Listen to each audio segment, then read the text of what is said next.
Hey, hello and welcome. You're listening to another Evolvepreneur Secret Show for entrepreneurs. I'm your host, Brian Silverthorne, and it's always my mission to help entrepreneurs make a difference in their business and to navigate the sometimes messy worlds of startup or growth or relaunch. And today we're going to dig deep with our guest to get you some great concepts and strategies to fast track your business. And our special guest today is Will Basta. Will and his partner created Ascend Ecom, which is an e-commerce automation agency and investment management company. And they have close to 500 clients. They've done about 75 million in revenue since they got started and have two locations in Texas and one in California. So welcome to the show, Will. Thanks for having me, Brian. Happy to be here. Yeah, I'm happy to have you. I'm anxious to learn a little bit from you. So as I said, we're going to do this in about 10 minutes or less, starting right now. So first of all, where are you hanging out for this? This is our office in Los Angeles. We have prospective clients and current clients come visit us here sometimes, but the operation isn't out of here, so it's not too exciting. It's just me and the other founder. The real nuts and bolts are down in Texas. Okay, great to hear. So what caused you to get started in this particular business? Yeah, so I was working at W-2 in the tech industry for almost a decade, getting involved in e-commerce on the side.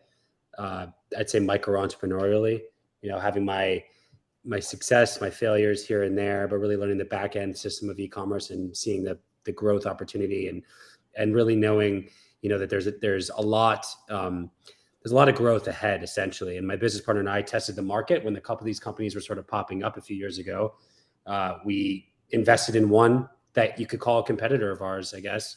And that was sort of a market research test. And we pretty much realized that all it did was unravel the inefficiencies in the industry, a beautiful business model that just wasn't properly executed by almost every provider in the space. So that's sort of where our company spawned. We said, hey, we can probably take this idea, this business model that's broken, refine it, restructure it, rebuild it, do it the right way, bring in real infrastructure and have organic growth and do it ethically sound and cut to, we're almost 3 years in now. And you just went over the numbers that we have thus far, but there's been exponential growth over the last, I'd say 18 months. Yeah, from what I know, and I'm by no means an expert, e-commerce is getting to be the preferred method to make purchases now in a number of different industries. So it's certainly a growth business. It's huge. And Amazon is the model that we focus on the most. Amazon and Walmart. Amazon is over 50% of people who shop online are going to Amazon. A lot of people just, whether it's Amazon Prime or not, people don't realize that those Prime trucks driving around in the neighborhood, dropping out products, those products are not actually owned by Amazon. A lot of the times they're actually owned by third-party sellers like our clients. So we build sustainable Amazon Prime businesses for investors, and we operate that entire business for them. And Amazon has so much growth. I mean, even in this economic downturn that we're in right now, Amazon's projected to grow about 4 to 6% over last year's Q4. So it's growing regardless because we sell necessities and Amazon sells necessities. It's not all about selling stuff that's wanted. It's stuff that's needed, like food and automotive and stuff like that. Yeah. Excellent. A great business model. So who's your ideal client? Our clients are, we have a very diverse group of investors that are clients. They own the business outright, but I mean, we have school teachers, people who are recent grads, retirees, vets, financial sector, real estate sector. The commonality is that people don't have time to figure out an Amazon business or they do not have the infrastructure in place. So they're paying a premium to partner with a team that has everything in place already and can literally take 99% of the work off their plate and operate and grow that business for them.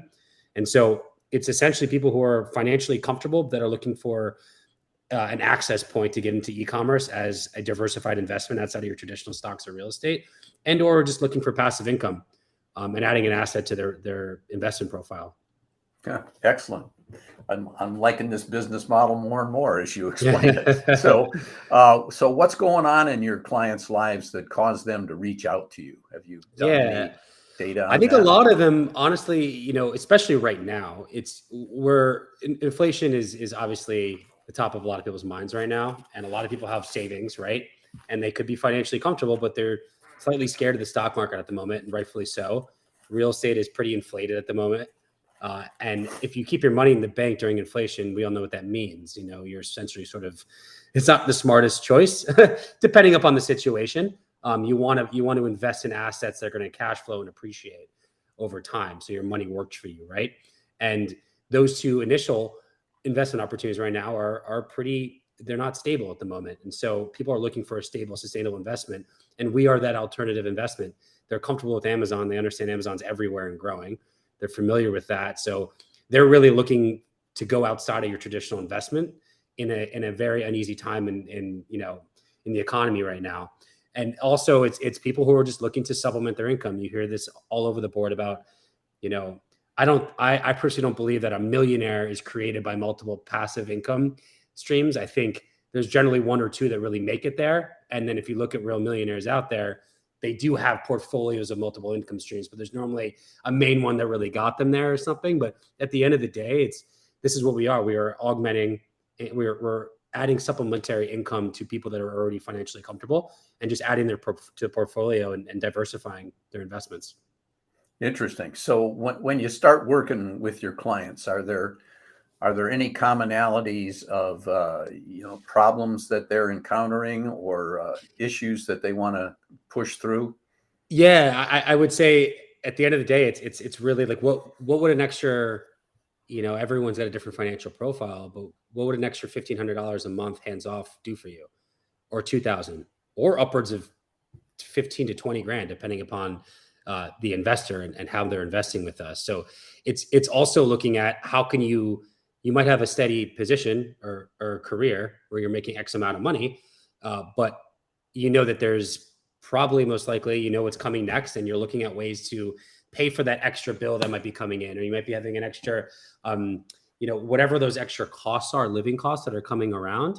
If you just keep digging into your savings, that's eventually going to run out. And if your current income is not able to actually, pay for all of that, you want to think proactively. And these problems are apparent all over the place. People are financially comfortable, but they have added costs that keep coming in, and they have no other source of income that's there to supplement for those costs. And so that's where we sort of come in, is we add another stream for them that could cover whatever it may be. If it's a car payment, if it's, you're having another baby, whatever it may be. I mean, everyone's got different life situations, but if you want to tie that in together and you want to look at actual problems, it's probably looking at the idea of, okay, well, I know my salary might only go up 5 to 10% next year. Okay, that's not going to cover this, but I do have savings. If I keep digging into savings for these extra payments, that's eventually going to run out. It's probably wiser to invest in something that's going to return consistently where I can cover these bills. And that's probably a very applicable real life situation for a lot of our investors. Great. All right. You've given an excellent definition of your ideal clients and what you do to help them. We got a couple 3 minutes left here. So what at this particular point is your best method for acquiring clients for yourself?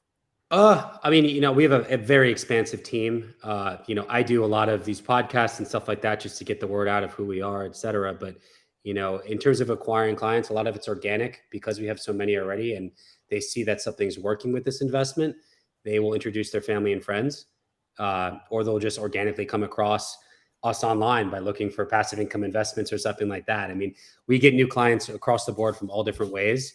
But at the end of the day, what's most important is if you start looking into getting into e-commerce, there's a lot of agencies out there and a lot of them are inefficient. So it's very important that if you are someone who's interested in something like this, that you know what questions to ask, what you're getting yourself into, because not all these companies are created equal, not even close. And like I said earlier in the podcast, that's why we started, was to really legitimize the industry and bring real value to investors in a model that's pretty awesome if it's done right.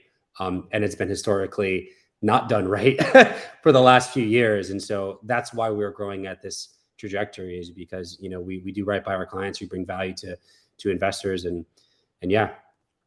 Excellent. So if somebody's considering reaching out to you, is there anything that they could do on their own to give them a good start?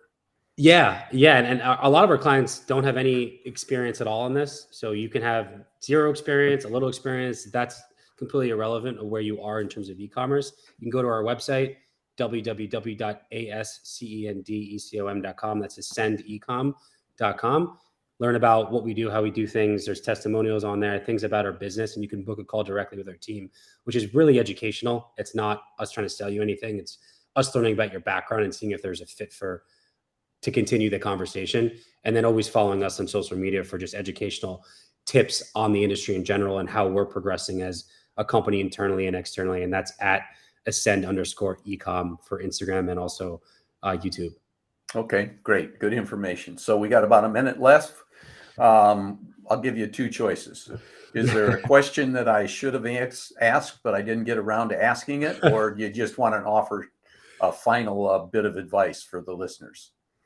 I'd say I'd offer a final bit of advice. I think, again, we have investors that have very deep pockets and some that have middle income.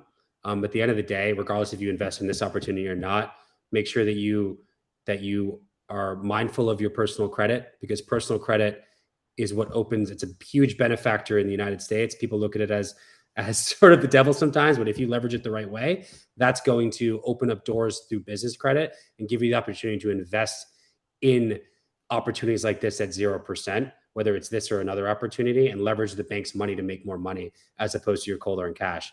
So I think it's important to not forget about your personal credit, work on improving that before you do a lot of different investments. That's just advice I'd give. Yeah, well, that's great advice, regardless of your situation in life, is to Yep. take care of, preserve, and grow your credit. So I think this is a good spot to end. So that's a wrap on another great guest episode of the Evolvepreneur Secret Show for entrepreneurs. And before you leave, if you liked what you heard, please give us a 5-star review and share it with a couple of friends. And if you want to make sure you don't miss out on any episodes, go to evolvepreneursecrets.show. And if you're an entrepreneur and you got a great idea rolling around your head, let's get it out there today.